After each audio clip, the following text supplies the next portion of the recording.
Welcome back everyone. In this video we are going to practice parts of speech. So watch the video till the end and like this video, share this video and subscribe this channel. So let's start video. Guys, हमारा part of speech का ये आपका part 4 है, जिसमें हम करने वाले all type of verb.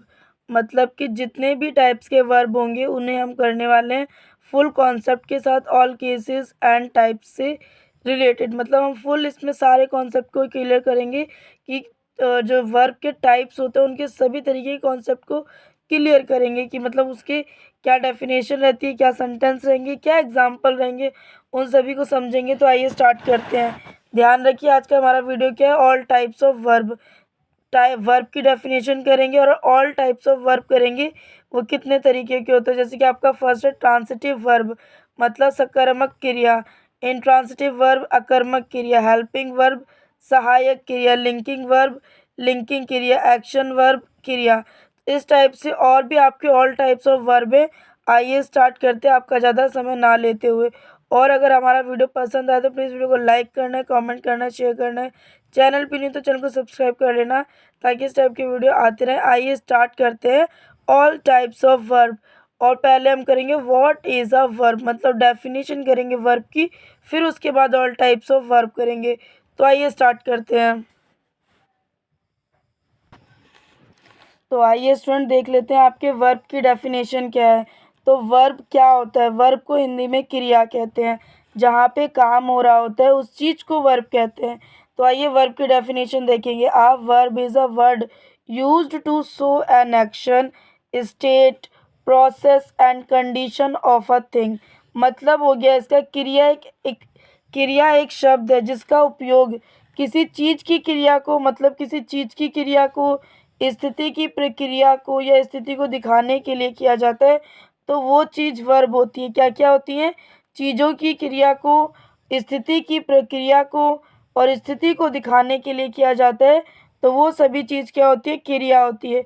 English में एक बार और देख लेते हैं। Show an action, state, process and condition of thing, इन सभी चीज़ को वर्ब कहते हैं। और चीज़ की क्रिया, स्थिति की प्रक्रिया और स्थिति को दिखाने के लिए किया जाता है, वो आपकी होती है क्रिया।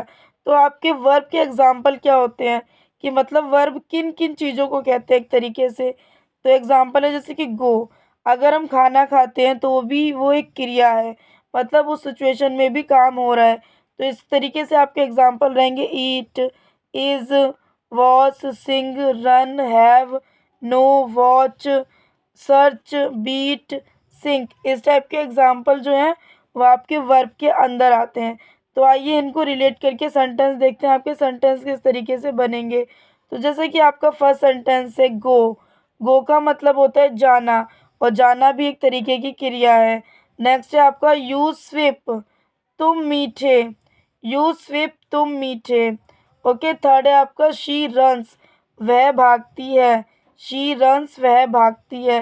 रन्स का मतलब हो जाता है भागती, शी का मतलब हो जाता है वह। तो शी रन्स, वह भागती है। फोर्थ सेंटेंस है the girls are singing a song. The girls are singing a song, लड़कियां एक गाना गा रही हैं। तो इसका मतलब है जो गाना है, सिंगिंग मतलब क्या होता है? एक्शन वर्ड हो जाता है। और सिंग जो होता है वो गाना हो जाता है। The girls are singing a song, तो इसमें आपका एक्शन क्या है? सिंगिंग है, क्योंकि लड़कियां गाना गा रही हैं। फिफ्थ है आपका आई डोंट नो, मुझे नहीं पता। आई डोंट नो, मुझे नहीं पता।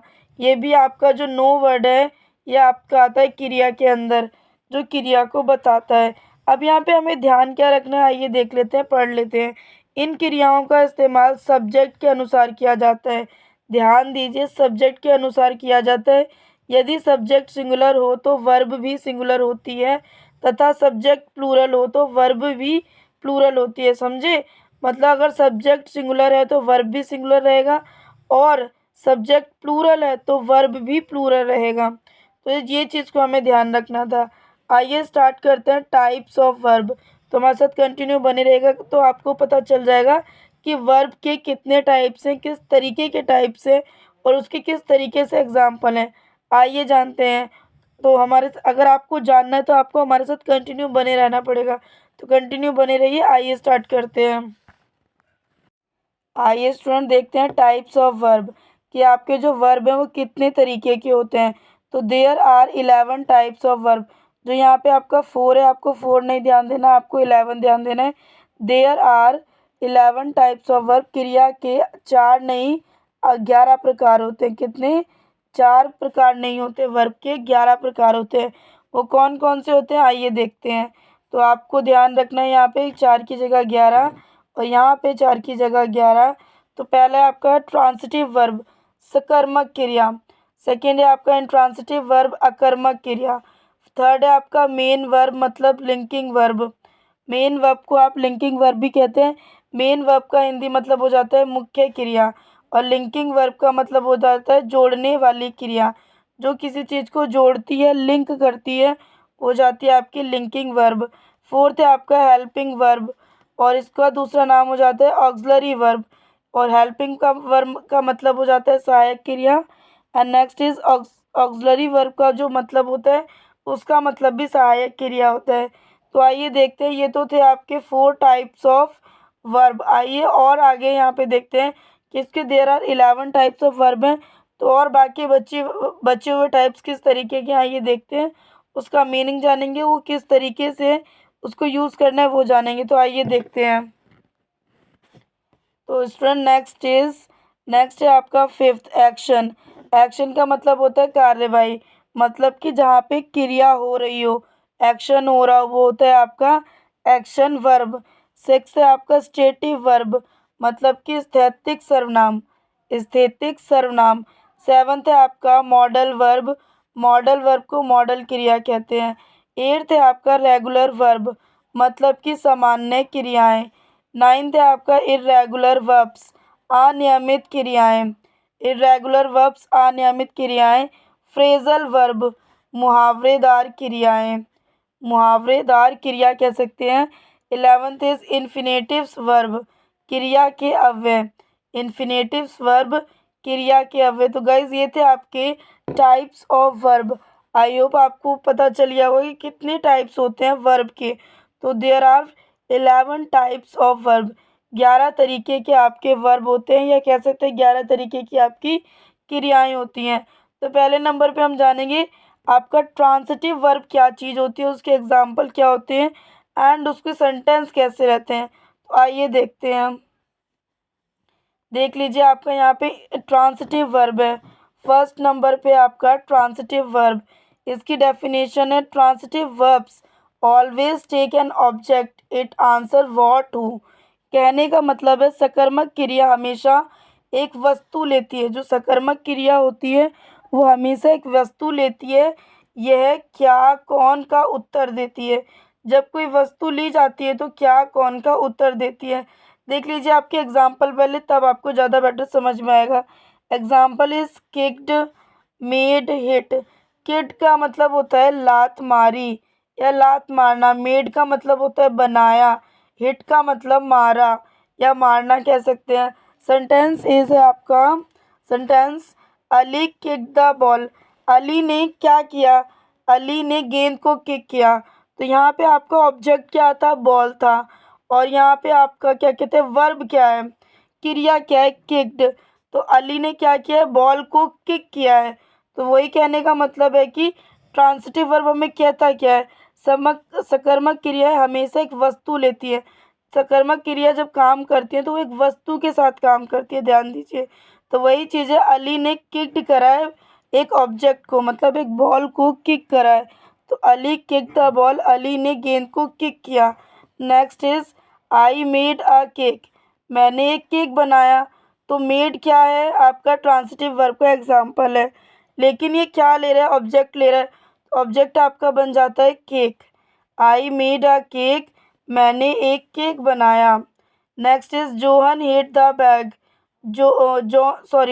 John hit the bag, John ने बैग मारा। जॉन ने बैग मारा। तो जॉन जो है वो क्या है? एक आपका नाउन है, कह सकते हैं जॉन आपका एक तरीके का नाउन है। एंड हिट आपका एक तरीके का वर्ब है क्योंकि ये क्रिया कर रहा है। और बैग है वो आपका किस में आता है? ट्रांसिटिव वर्ब के अंदर आता है। ट्रांसिटिव वर्ब का एग्जाम्पल कह सकते हैं। तो John hit the bag, John ने बैग मारा। तो ये था गाइस आपका ट्रांसिटिव वर्ब। आई होप आपको ट्रांसिटिव वर्ब समझ में आया होगा। आइए देखते हैं इंट्रांसिटिव वर्ब क्या कहता है हमें। तो इंट्रांसिटिव वर्ब को समझेंगे गाइस। आपका इंट्रांसिटिव वर्ब है सेकंड नंबर पे। कितने नंबर पे? सेकंड नंबर पे। आइए तो देख लेते हैं इंट्रांसिटिव वर्ब की डेफिनेशन क्या है।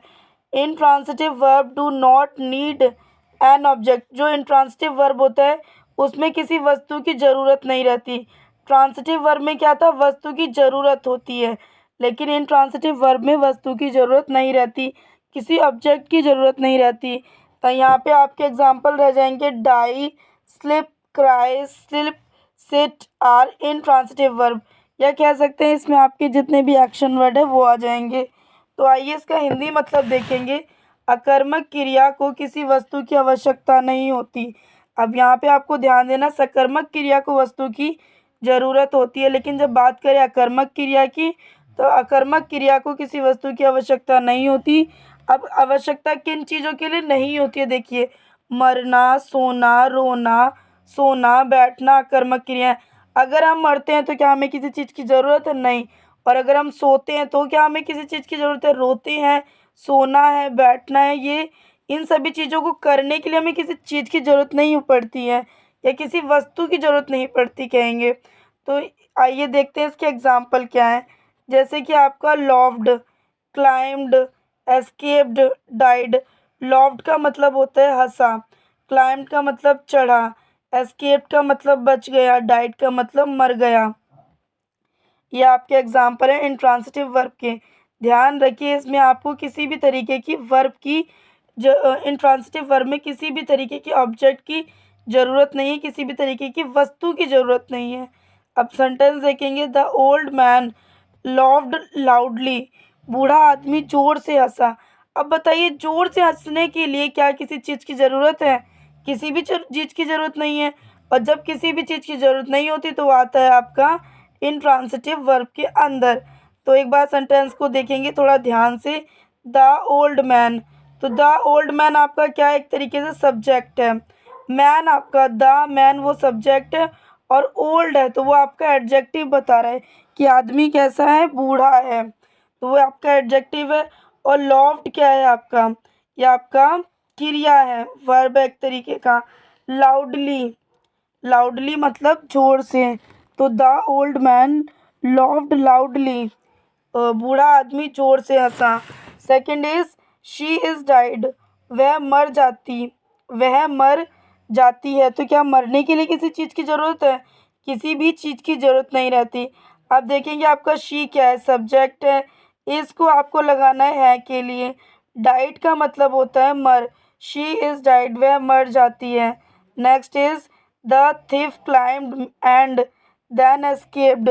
मीनिंग इज चोर चढ़ गया और फिर भाग गया। चोर चढ़ गया और फिर भाग गया। इसका मीनिंग है द थिफ। द थिफ क्या आपका? सब्जेक्ट है। क्लाइंब क्या है आपका? इंट्रांसिटिव वर्ब है। क्या चीज़ है? इंट्रांसिटिव वर्ब, क्योंकि चढ़ने के लिए किसी चीज़ की ज़रूरत नहीं है यहाँ पे। एंड का मतलब हो जाता है और।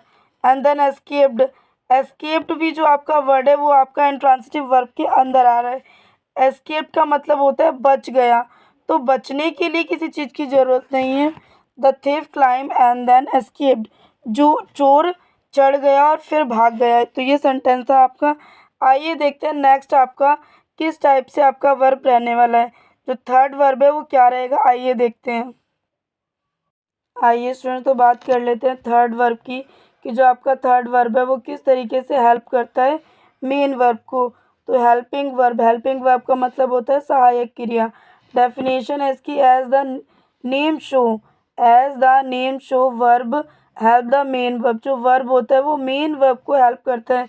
जैसा कि नाम से पता चलता है, क्रिया मुख्य क्रिया की सहायता करती है। अब जैसे कि हम बात करते हैं example, are, am, be, been, can, could, did, do, does, had, has, have, is, may, might, must, etcetera. ये किसके एग्जाम्पल है? हेल्पिंग वर्ब के। अब बात करते हैं जो आपकी हेल्पिंग वर्ब है वो किस तरीके से आपके मेन वर्ब को हेल्प करता है। तो जैसे कि वी स्टूडेंट तो देखते हैं आपका फर्स्ट सेंटेंस कैसा रहने वाला है। वी आर रीडिंग, इसका मतलब होता है हम पढ़ रहे हैं। अब यहाँ पे हमें देखना है कि आपका सब्जेक्ट क्या है, हेल्पिंग वर्ब क्या है एंड एक्शन वर्ब क्या है। तो बात करते हैं वी जो है वो आपका सब्जेक्ट है, आर जो है वो आपका हेल्प कर रहा है, किसको हेल्प कर रहा है, रीडिंग को हेल्प कर रहा है। रीडिंग जो आपका वर्ब है उसके लिए हेल्प कर रहा है। तो एक बार पढ़ेंगे, as the name show verb help the main verb, जो वर्ब है वो मेन वर्ब को हेल्प करता है। जैसा कि नाम से पता चलता है, क्रिया मुख्य क्रिया की सहायता करती है, जो क्रिया है वो मेन क्रिया की सहायता करती है। तो यहाँ पे जो आर है वो किसको हेल्प कर रहा है, रीडिंग को। रीडिंग क्या है, आपकी वर्ब है। Next is you should go now, you should go now का मतलब होता है तुम्हें अब जाना चाहिए। तो यहाँ मीनिंग देखेंगे, यू का मतलब हो जाता है तुम्हें, शुड का मतलब चाहिए, गो नाउ का मतलब जाना। तो यहाँ पे आपको हेल्प क्या चीज़ कर रहा है, जो शुड है आपका वो क्या है, हेल्पिंग वर्ब है, और यू है आपका सब्जेक्ट कह लेंगे, या कह लेंगे ये एक तरीके का प्रोनाउन है। यू जो है वो आपका प्रोनाउन है, और ये अगर यहाँ पे हम किसी का नाम ले लेते हैं तो वो आपका नाउन होता है, लेकिन हमने यहाँ पे नाम नहीं लिया है, यू बोला है, तो ये आपका प्रोनाउन के अंदर है। और ये शुड जो है वो हेल्प किसको कर रहा है, गो को कर रहा है, वर्ब को हेल्प कर रहा है, ध्यान रखिए। और वर्ब आपका क्या है, गो। गो जाना होता है, जाना मतलब क्रिया होती है, और वर्ब उसी के लिए यूज़ होता है। तो गो मतलब गो को हेल्प कर रहा है शुड, और नाउ का मतलब होता है अभी या अब। यू शुड गो नाउ, तुम्हें अब जाना चाहिए।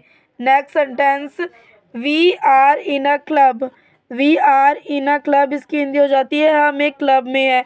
तो इसको हम हिंदी में देखेंगे, कैसे समझेंगे, मीनिंग देखेंगे, कैसे देखेंगे। वी का मतलब हो जाता है हमारा हम, वी का मतलब हो जाता है हम, आर का मतलब हो जाएगा है, लास्ट में जो आपका आर है उसके लिए है यूज़ करना है। इन आ क्लब, इन आ क्लब, तो यहाँ पे आपका वर्ब क्या है, इन, इन अ क्लब मतलब क्लब के अंदर है, हम एक क्लब में है, तो इन को हेल्प कर रहा है, या कह लें कि इन अ क्लब को हेल्प कर रहा है आर। जो आर है वो किसको हेल्प कर रहा है, इन अ क्लब को। तो आर आपकी क्या बन गई है, हेल्पिंग वर्ब बन गई है। किसके लिए बन गई है, इन अ क्लब के लिए बन गई है।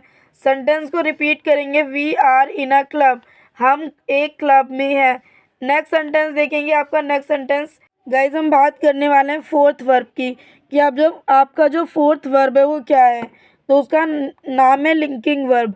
इसकी डेफिनेशन देखेंगे, verb which merely links the subject to its predicate called linking verb. Hindi में जानेंगे, क्रिया जो केवल विषय को उसके विधेय से जोड़ती है, क्रिया जो उसके विषय को उसके विधेय से जोड़ती है, उसे जोड़ने वाली क्रिया कहते हैं, या कहेंगे उसे लिंकिंग वर्ब कहते हैं। एग्जाम्पल है इसके, be, appear, become, feel, grow, look, remain, seem, sound, taste, smell, prove. ये सभी चीज़ किसके अंदर आते हैं, लिंकिंग वर्ब के अंदर आते हैं, इसको कहेंगे लिंकिंग वर्ब। ये जितने भी एग्जाम्पल हैं इनको हम अगर स्पेशल नाम देंगे या अलग से नाम देंगे तो हम कह सकते हैं लिंकिंग वर्ब। अब आइए लिंकिंग वर्ब का यूज़ करके सेंटेंस देखते हैं कि किस तरीके से सेंटेंस में लिंक करता है। तो जैसे कि I am a doctor, I am a doctor, मैं एक डॉक्टर हूँ। तो मैंने अपने आप को बताया है, मैं किसके साथ हूँ, मैं डॉक्टर हूँ, तो डॉक्टर के साथ आपका लिंक हुआ है, ध्यान रखिए। आई एम अ डॉक्टर, ध्यान रखिए कि आपका आई एम अ डॉक्टर, मैं डॉक्टर हूँ, तो मैं क्या हूँ, डॉक्टर। तो मेरा लिंक किससे हुआ है, डॉक्टर से। आई एम अ डॉक्टर, मैं एक डॉक्टर हूँ। Next sentence is, she seems very fast, वह बहुत तेज़ लगती है। तो यहाँ पे आपको लिंकिंग क्या करना है, शी सीम्स वेरी फास्ट, वह बहुत तेज़ लगती है। तो वेरी फास्ट के साथ आपका क्या चीज़ लिंक हो रहा है, क्या चीज़ लिंक हो रहा है, आप देख लीजिए, सीम्स। सीम्स क्या है आपका, ये आपका लिंकिंग वर्ब है, क्योंकि ये बता रहा है कि शी सीम्स वेरी फास्ट, वह बहुत तेज़ लगती है। मीनिंग देखेंगे और थोड़ा सा जानेंगे। शी आपका क्या है सेंटेंस में, सब्जेक्ट है। सीम्स क्या है आपका, लिंकिंग वर्ब है। वेरी फास्ट बहुत तेज, वेरी फास्ट बहुत तेज, शी सीम्स वेरी फास्ट, वह बहुत तेज़ लगती है।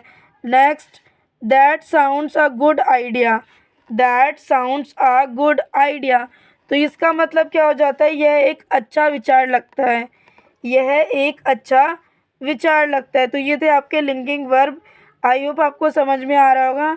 समझ में आए तो प्लीज़ वीडियो को लाइक करना है, कमेंट करना है, शेयर करना है। चैनल पे नहीं हो तो चैनल को सब्सक्राइब कर लेना। आइए देखते हैं फिफ्थ वर्ब आपका कौन सा रहने वाला है।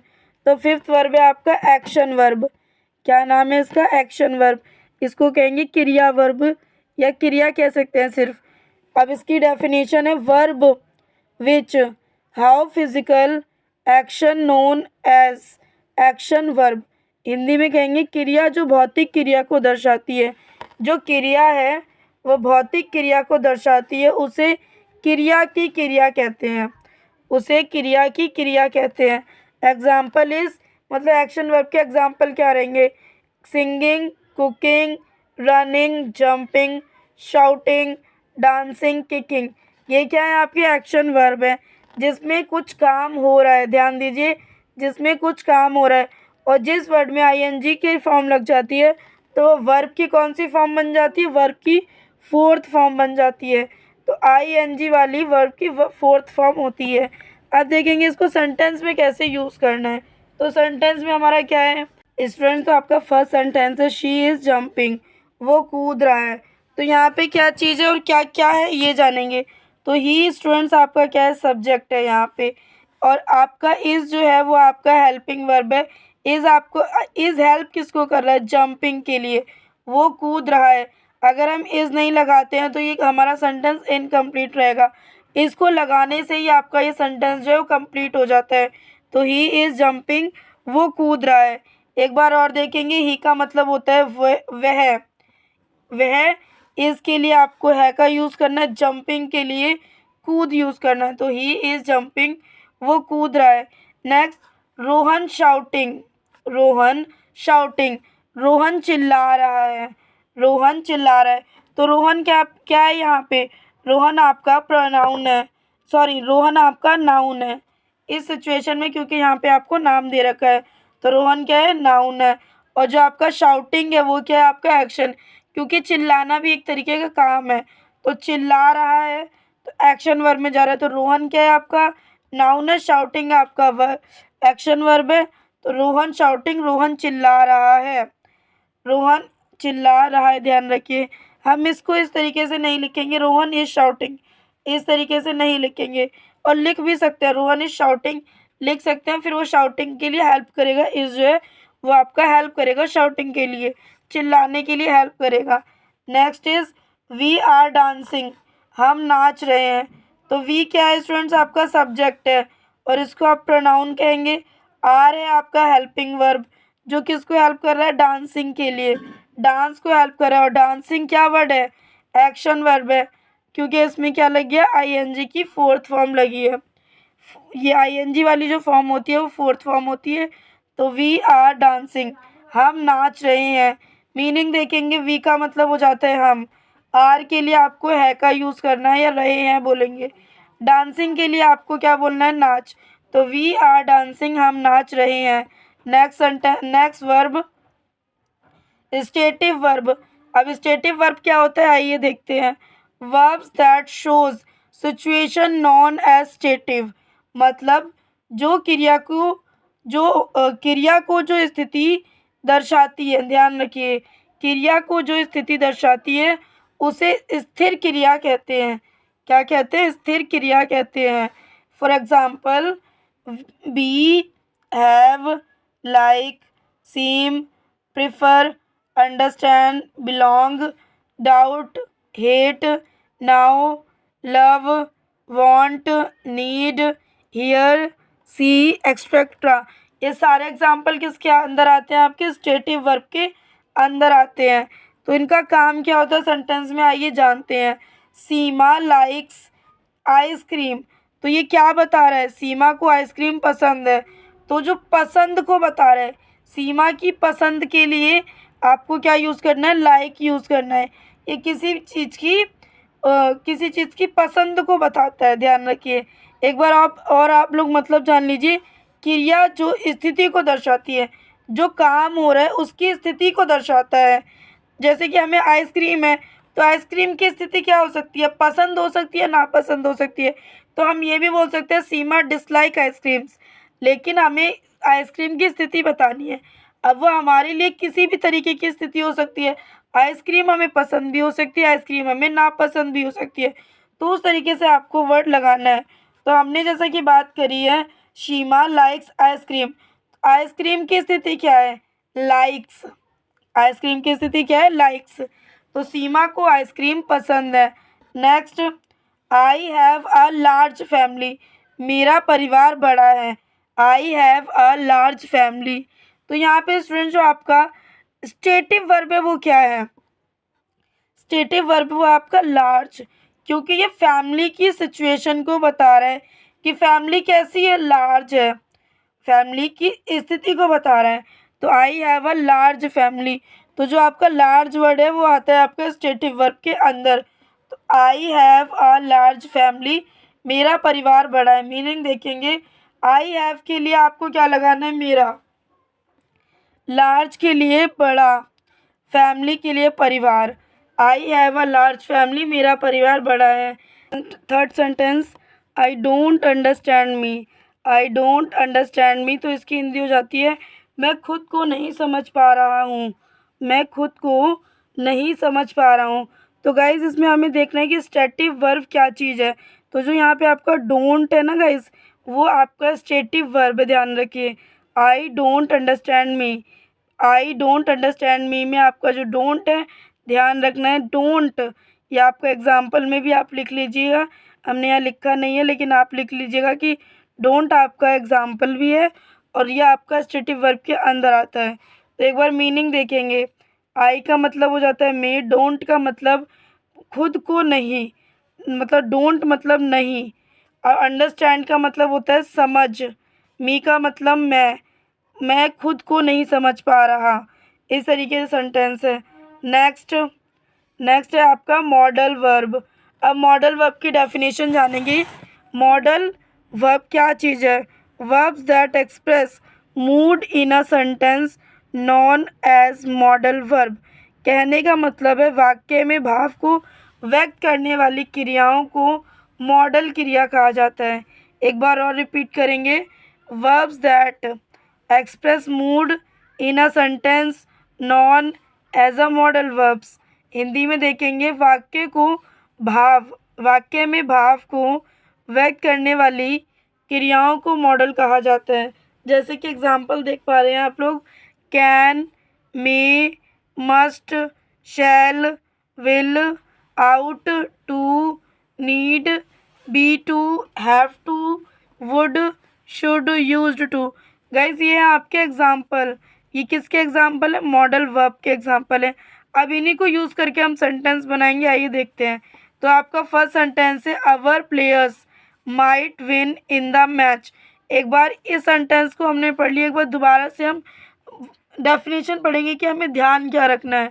वाक्य में भाव को व्यक्त करने वाली, जो भावना को व्यक्त करे, मतलब इमोशंस को व्यक्त करने वाली क्रियाओं को मॉडल कहते हैं। आई होप आप लोग समझ रहे होंगे। तो जैसे कि हमारा फर्स्ट है our players might win the match today.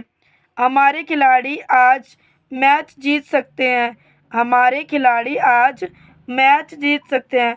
तो यहाँ पे क्या भाव है आपका, मैच जीतने के लिए, जीत वर्ड जो है वो आपका किस में आ रहा है, भाव में आ रहा है। तो हमारा ये इमोशन एक तरीके से। तो इसमें मीनिंग देखेंगे, अवर हमारे, प्लेयर्स खिलाड़ी, माइट, माइट अभी एक मिनट माइट का बताएंगे, लेकिन उससे पहले है आपका विन द मैच टुडे, मतलब आज मैच जीत। और माइट आपको किस लिए यूज़ करना है, सकते के लिए। ये ध्यान रखिए, माइट का वर्ड आपने किस लिए यूज़ किया, सकते के लिए, मतलब हम आज मैच जीत सकते हैं, हमें उस चीज़ के लिए उम्मीद है, आशा है। वाक्य में भाव को व्यक्त, जो हमारा वाक्य रहेगा, सेंटेंस रहेगा, उसमें जो भाव होगा उसको व्यक्त करने के लिए आपको माइट का यूज़ करना है, ध्यान रखिए। तो हम क्या कह रहे हैं, हम हमारे खिलाड़ी मैच जीत सकते हैं। तो हम क्या व्यक्त कर रहे हैं, एक भाव व्यक्त कर रहे हैं कि हम अपने मन की इच्छा बता रहे हैं कि हमारे खिलाड़ी आज मैच जीत सकते हैं।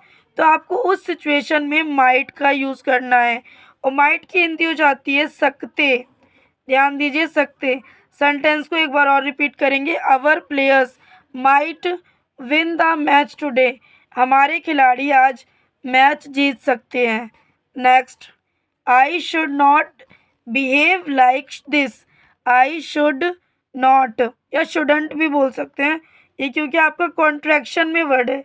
आई should not behave like this, मुझे इस तरह व्यवहार नहीं करना चाहिए। तो ये भी हमारा क्या है, हम अपनी भावना को व्यक्त कर रहे हैं कि शायद मुझे इस तरीके का व्यवहार नहीं करना चाहिए। तो इसके लिए आपने क्या लगाया है, शुड लगाया है। शुड का मतलब यहाँ पे क्या है, आइए जानते हैं। पहले हम हर एक वर्ड का मीनिंग देखेंगे। आई, मुझे। शुड के लिए आपने क्या लगाया, नहीं। पूरा मीनिंग देखेंगे तो नहीं करना चाहिए। शुडंट का पूरा मतलब है नहीं करना चाहिए। बिहेव का मतलब होता है व्यवहार। लाइक दिस का मतलब इस तरह, मुझे इस तरह व्यवहार नहीं करना चाहिए। नेक्स्ट नेक्स्ट है आपका could you please bring me this cup. क्या आप कृपया मेरे लिए यह कप ला सकते हैं। तो यहाँ पे भी हमने अपनी मन की इच्छा दूसरे पर व्यक्त करी है। जो अपना भाव था वो हमने सामने वाले व्यक्ति पे प्रकट किया है, बताया उसे। तो उस जगह पे आपको क्या यूज़ करना है, कुड का यूज़ करना है। और इस चीज़ को ध्यान रखिए, हम किसी भी चीज़ के लिए भाव व्यक्त कर रहे हैं तो हमें सेंटेंस में यही वर्ड लेने हैं जो कि आपको एग्जाम्पल में दिखाए गए हैं। You can, sorry, can, may, must, shall, will, ought, to, need, be, to, have to, would, should, used to. इन सभी को यूज़ करना है जब आपको भाव व्यक्त करना है किसी सामने वाले व्यक्ति पर। तो हम क्या कह रहे हैं, could you please bring me this cup. तो मैंने क्या कहा, क्या आप कृपया मेरे लिए एक कप ला सकते हैं। तो ये भी मैंने अपनी बात किसी सामने वाले व्यक्ति को बताई है, उस तक अपना भाव व्यक्त किया है। तो जहाँ हम बात कर रहे हैं भाव व्यक्त करने की, तो हम वहाँ पे लगाएंगे कुड। कुड किसके लिए लगा है, भाव व्यक्त करने के लिए। अब मीनिंग देखेंगे। कुड का मतलब क्या होता है, सकते हैं। कुड का मतलब सकते। यू का मतलब होता है तुम या आप, लेकिन हमने सेंटेंस में आपको लिया है। प्लीज़ का मतलब होता है कृपया। और me this cup, me this cup, मेरे लिए यह कप, मेरे लिए यह cup. Could you please bring me this cup, क्या आप मेरे लिए, क्या आप कृपया मेरे लिए यह कप ला सकते हैं। क्या आप कृपया मेरे लिए यह कप ला सकते हैं। तो ये था गाइस आपका मॉडल वर्ब। आई होप आपको मॉडल वर्ब समझ में आया होगा। आइए देखते हैं नेक्स्ट वर्ब कि आपका नेक्स्ट वर्ब किस तरीके का रहने वाला है। तो गाइस ये आपका वर्ब है रेगुलर वर्ब। क्या वर्ब है, रेगुलर वर्ब। अब इसकी डेफिनेशन देखेंगे। A verb whose simple past and past participle are formed by adding the suffix. Suffix मतलब जो लास्ट वर्ड में आपका ईडी आ जाए तो वो आपका रेगुलर वर्ब के अंदर आते हैं। हिंदी में मतलब देखेंगे, एक क्रिया जिसका सरल भूतकाल और भूतकालिक कृदंत प्रत्यय ईडी जोड़कर बनता है तो वो आपका क्या बन जाता है, रेगुलर वर्ब बन जाता है। एग्जाम्पल देख लीजिए, जैसे कि क्राई है, ये क्या चीज़ है आपका, ये है आपका एक तरीके से वर्ब। इसको आपने पास्ट में कन्वर्ट करना है तो क्राइड बन जाएगा। और पास्ट पार्टिसिपल में भी अगर चेंज करते हैं तो भी ये क्राइड रहेगा। मतलब कहने का मतलब ये है कि जो रेगुलर वर्ब में जो वर्ब होता है उसको पास्ट में और पास्ट पार्टिसिपल में चेंज करने पर वर्ड में कुछ ज़्यादा डिफरेंस नहीं आता, सेम वही वर्ड लगता है, बस उसके एंड में आपको ईडी जोड़ देना है, सुफिक्स कर देना है आपको ईडी। ध्यान रखिए। तो ये आपका रेगुलर वर्ब है। आइए एक बार रीड कर लेते हैं।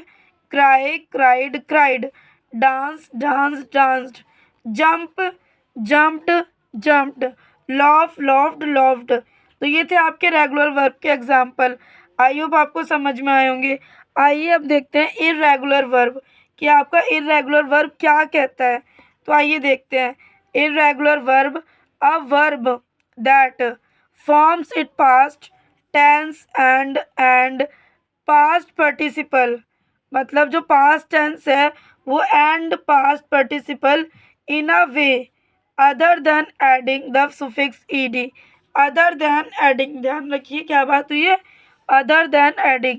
हिंदी में मतलब देखेंगे, एक क्रिया जो अपने भूतकाल और भूतकालिक कद्रंत को प्रत्यय ईडी जोड़ने के अलावा, अगर हम ईडी जोड़ते हैं लेकिन उसके अलावा अन्य तरीके से बनाते हैं, मतलब पास्ट अलग चीज़ है, पास्ट पार्टिसिपल में उसको अलग कर देना है। जो आपका वर्ब रहेगा उसको पास्ट में कैसे चेंज करना है और पास्ट पार्टिसिपल में कैसे चेंज करना है, आइए जानते हैं। तो जैसा कि हमारा रेगुलर वर्ब में था, तो क्राई है तो क्राइड क्राइड कर दिया, मतलब सिर्फ हमने ईडी को ऐड किया। लेकिन इरेगुलर वर्ब उससे बिल्कुल अलग है, बिल्कुल ही टोटली चेंज है इरेगुलर वर्ब। अब कैसे चेंज है आइए देखते हैं, एग्जाम्पल देखते ही आपको पता चल जाएगा। जैसे कि डू है, एक तरीके का वर्ब है, लेकिन हमने इसको पास्ट में चेंज किया तो ये डज बन गया है, लेकिन पास्ट पार्टिसिपल में चेंज किया तो ये डिड बन गया है। तो पता चला ना, ये इरेगुलर वर्ब बिल्कुल टोटली चेंज है आपका रेगुलर वर्ब के मुकाबले। ध्यान रखिए, रेगुलर वर्ब के मुकाबले इरेगुलर वर्ब आपका टोटली चेंज है। नेक्स्ट वर्ब है आपका गो। गो, ये सारे वर्ड आपके क्या है, एक तरीके से एक्शन वर्ड में आ जाते हैं, क्योंकि यहाँ पे एक क्रिया हो रही है। ध्यान दीजिए, डू मतलब करना होता है, गो मतलब जाना होता है, गिव मतलब देना होता है। तो ध्यान दीजिए, टोटली क्या हो रहा है, यहाँ पे एक्शन हो रहा है, क्रिया हो रही है, काम हो रहा है, किसी भी तरीके के काम हो रहे हैं। और जब काम हो रहे हैं तो वो आता है आपका वर्ब के अंदर। तो आइए देखते हैं, जहाँ पे हम थे इरेगुलर वर्ब के मेथड को समझते हैं।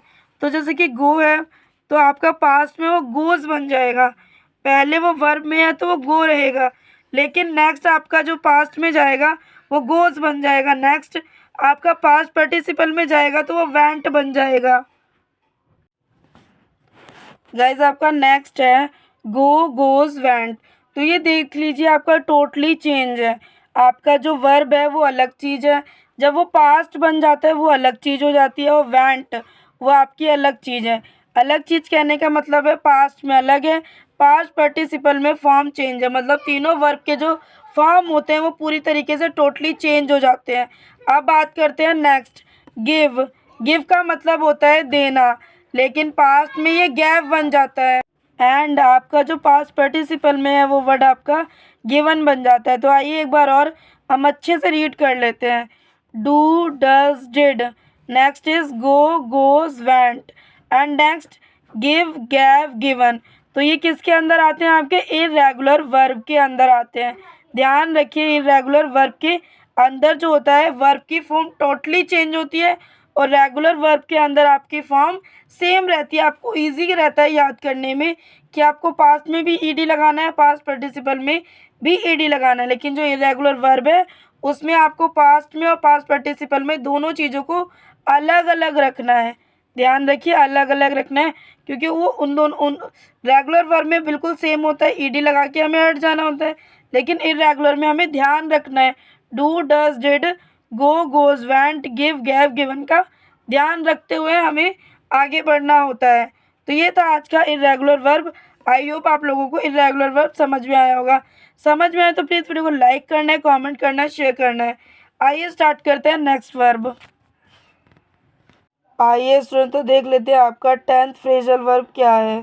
तो फ्रेजल वर्ब की डेफिनेशन देखेंगे, a verb combined with an adverb और अ प्रपोजिशन और sometimes both to give a new meaning. मतलब है हिंदी में, क्रिया को क्रिया विशेषण या पूर्वसर्ग के साथ या कभी कभी दोनों के साथ मिलकर नया अर्थ दिया जाता है। तो ये आपका क्या फ्रेजल वर्ब का मीनिंग है। अब बात करते हैं टाइप्स ऑफ फ्रेजल। तो फ्रेजल कितने तरीके के होते हैं, तो there are 3 types of phrasal verb. कौन कौन से, आइए देखते हैं हम।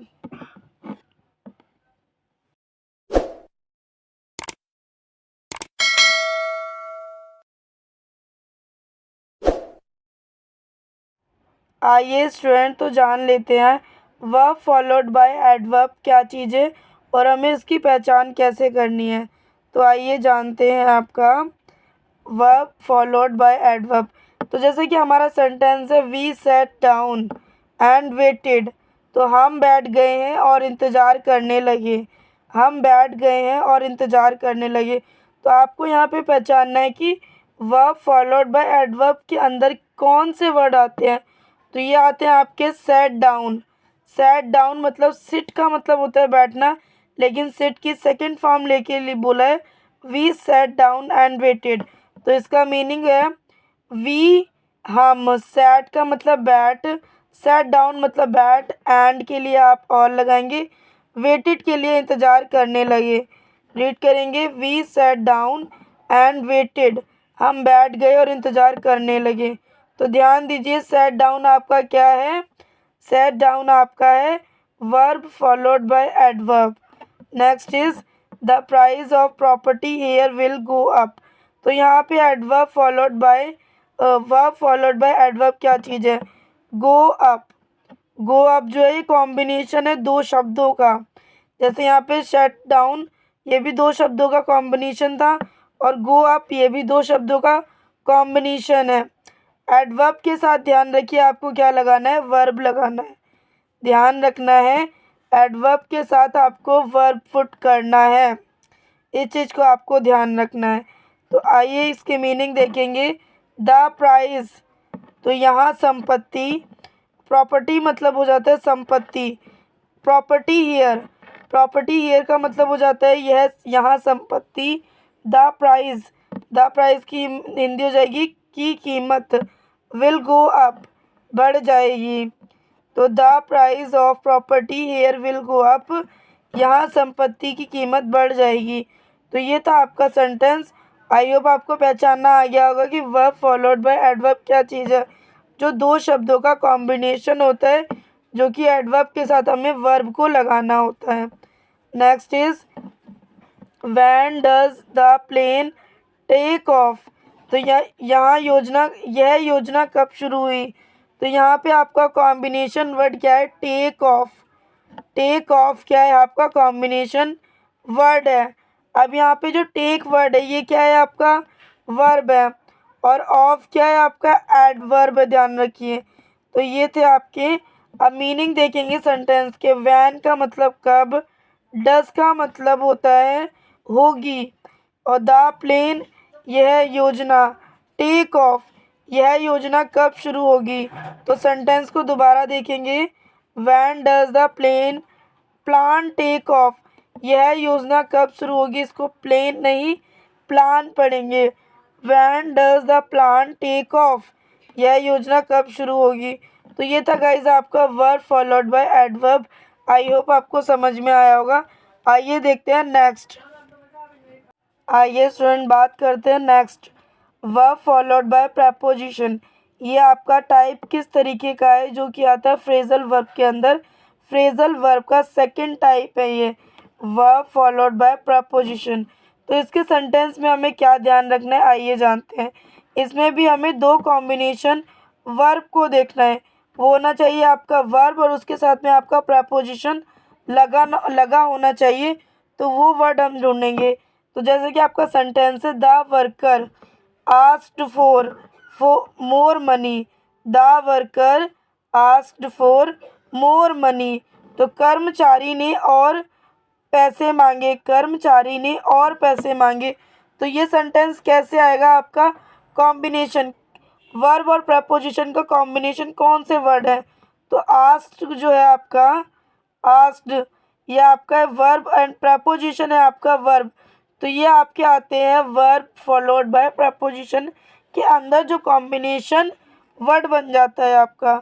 आइए मीनिंग देखेंगे। द वर्कर कर्मचारी, आस्क्ड मांगे, फॉर मोर मनी और पैसे। मोर मनी मतलब ज़्यादा पैसे या और पैसे, इस तरीके से बोलेंगे। आई होप आपको ये पहचानना आ गया होगा कि वर्ब के साथ प्रपोजिशन क्या है। तो वर्ब जो है वो आपका आस्क्ड, और फोर जो है आपकी प्रपोजिशन है। तो आस्क्ड फॉर मतलब कि ये प्रपोजिशन है। Next is the child fail into the water. The child fail into the water, बच्चा पानी में गिर गया। तो यहाँ पे आपको वर्ब के साथ प्रपोजिशन पहले देखना है कि आपकी वर्ब क्या चीज़ है। तो गाइस फेल जो है वो आपकी वर्ब है, एंड इनटू जो है वो आपका प्रपोजिशन है। तो ये आपके कॉम्बिनेशन बन जाता है, वर्ब एंड प्रपोजिशन का कॉम्बिनेशन है, या कंबाइंड वर्ड बोल सकते हैं। मीनिंग बोलेंगे, मीनिंग देखेंगे। द चाइल्ड बच्चा, फेल इनटू द वाटर पानी में गिर गया, बच्चा पानी में गिर गया। तो ये था आपका verb followed bye preposition. Verb follow करती है प्रपोजिशन को, ध्यान रखें। Next is she brought up her children alone. तो यहाँ पे आपका वर्ब क्या फॉलो कर रहा है प्रपोजिशन में? Brought up. ब्रॉट वर्ड जो है वो आता है आपका वर्ब में एंड प्रपोजिशन आता है, अप आता है आपका प्रपोजिशन में। तो ये है she brought up her children alone. उसने अपने बच्चे का पालन पोषण अकेले ही किया। एक बार और सेंटेंस देखेंगे, she brought up her children alone. उसने अपने बच्चों का पालन पोषण अकेले ही किया। तो ये था आपका verb followed bye preposition. I hope आपको समझ में आया होगा। आइए देखते हैं next. Next is verb followed by adverb and preposition. यहाँ पे वर्ब को क्या फॉलो करना पड़ता है?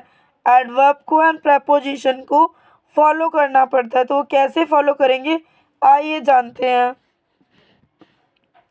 आपका फ्रेजल वर्ब का थर्ड पार्ट है जो verb followed by adverb and preposition होता है। आइए सेंटेंस को देखेंगे। तो सेंटेंस है आपका we'll have to come up with another source of funding. ये है आपका सेंटेंस। इसकी गाइस इसकी हिंदी हो जाती है हमें वित्त पोषण का कोई अन्य स्रोत ढूंढना होगा। तो हमें ये चीज़ ध्यान रखिए, वर्ब के साथ आपको एडवर्ब एंड प्रपोजिशन कॉम्बिनेशन में चाहिए, साथ में चाहिए। तो आइए देखते हैं वो कैसे आप फाइंड कर सकते हैं। तो वर्ब पहले तो देखेंगे कहाँ पे है। कम, कम मतलब होता है आना, और आना मतलब क्रिया, और क्रिया मतलब जो चीज़ क्रिया होती है या एक्शन होता है वो वर्ब के अंदर आता है। अब बात करते हैं एडवर्ब की। तो वो है आपका अप। अप एडवर्ब है एंड प्रपोजिशन है आपका विद, सॉरी एडवर्ब है आपका, एडवर्ब है आपका विद एंड प्रपोजिशन है आपका अप। तो verb followed by adverb and preposition. Sentence is we'll have to come up with another source of funding. हमें वित्त पोषण का कोई अन्य स्रोत ढूंढना होगा। तो यहाँ पे थ्री वर्ड्स ऑफ कॉम्बिनेशन क्या चीज़ है? कम अप विद, ये किसके अंदर आता है? Verb followed by adverb and preposition के अंदर आता है। Next, he must face up to the possible consequence of his action. मतलब उसे अपने कार्य के संभावित परिणामों का सामना करना होगा। तो पहले तो यहाँ पे आप एडवर्ब देखेंगे। एडवर्ब क्या चीज़ है? फेस। एंड वर्ब है आपका अप, टू है आपका प्रपोजिशन। तो इस तरीके से आपको फाइंड करना है। नेक्स्ट, अब इसके मीनिंग देखेंगे सेंटेंस के। और पहले ये चीज़ जान लीजिए, फेस अप टू ये क्या चीज़ है? थ्री वर्ड ऑफ कॉम्बिनेशन है जो कि आता है आपका verb followed by adverb and preposition के अंदर।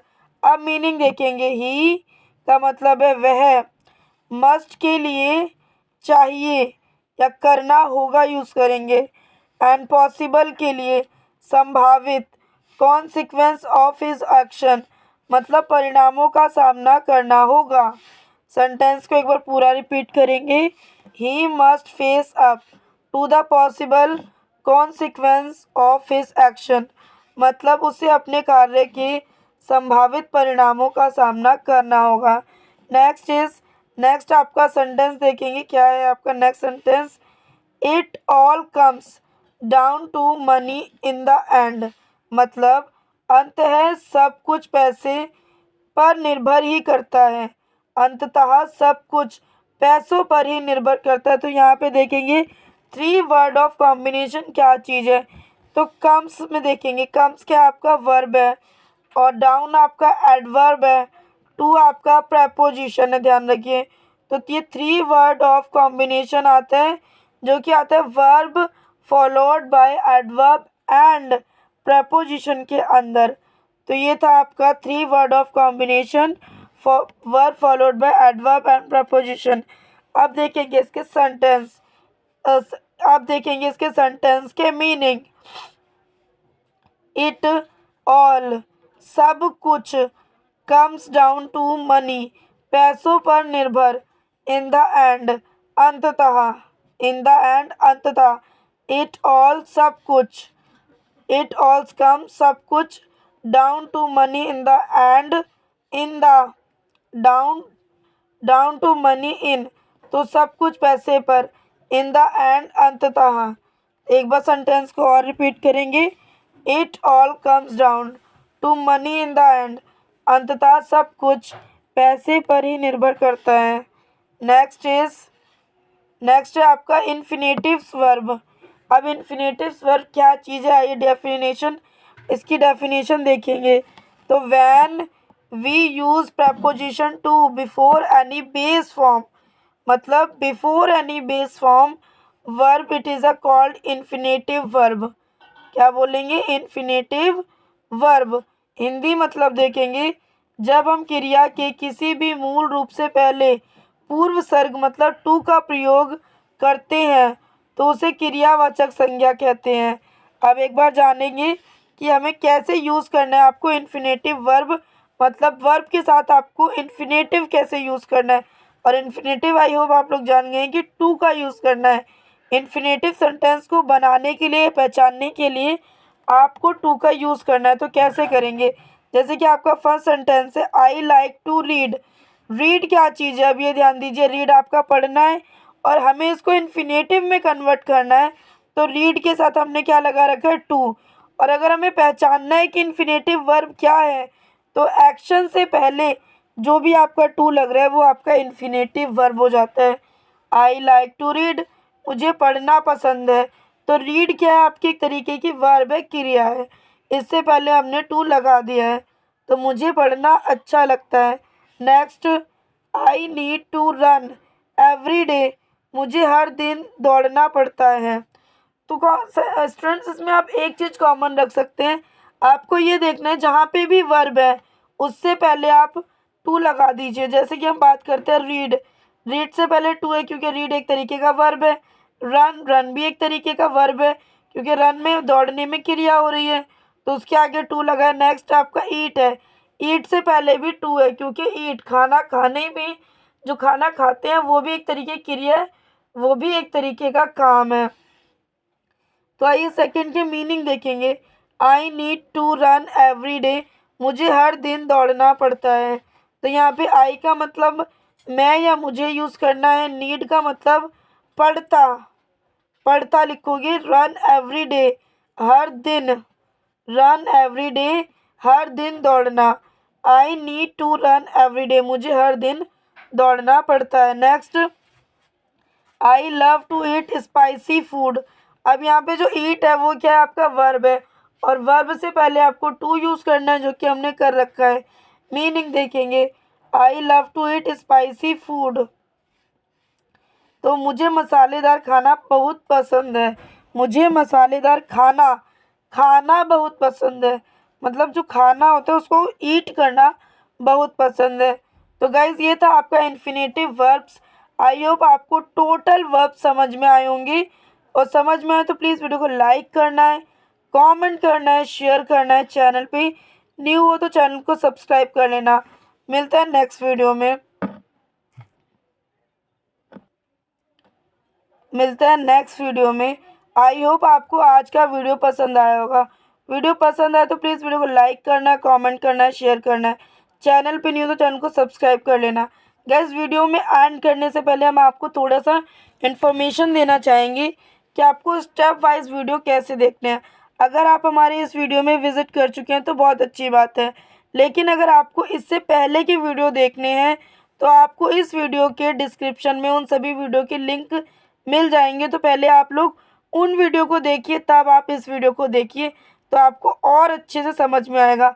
और अगर आप इस वीडियो को देख रहे हैं तो उससे भी कुछ ज़्यादा फ़र्क नहीं पड़ेगा, लेकिन हम आपको सजेस्ट करेंगे कि पहले आपको पहले वाले वीडियो देखने हैं जो डेज 1 सीरीज़ से बना है, मतलब पार्ट 1, पार्ट 2, पार्ट 3, पार्ट 4, इस तरीके से जो वीडियोस बने हैं पहले आप उनको देखिए, तो आपको ज़्यादा समझ में आएगा। आपको हम सजेस्ट करेंगे कि पहले आप पार्ट ऑफ स्पीच देखेंगे, नाउन देखेंगे, प्रोनाउन देखेंगे, एंड फिर उसके बाद आपको वर्ब का वीडियो देखना है। तो आपको जो वर्ब के जो आपको पार्ट ऑफ स्पीच से रिलेटेड कोई भी क्वेरीज होगी वो आपकी आई होप क्लियर हो गई होगी यहाँ तक आने तक, मतलब नाउन की, प्रोनाउन की और वर्ब की जो भी आपकी क्वेरी रही होगी आई होप क्लियर हो गई होगी। और क्लियर हो गई हो तो प्लीज़ वीडियो को लाइक करना है, कमेंट करना है और शेयर तो ज़रूर कर देना, ताकि आपके दोस्तों को भी इस तरीके की वीडियो देखने को मिले। तो वेट मत करिए, जल्दी से अपने दोस्तों को इस टाइप की वीडियो शेयर कर दीजिए। मिलता है नेक्स्ट वीडियो में, आज के लिए इतना ही।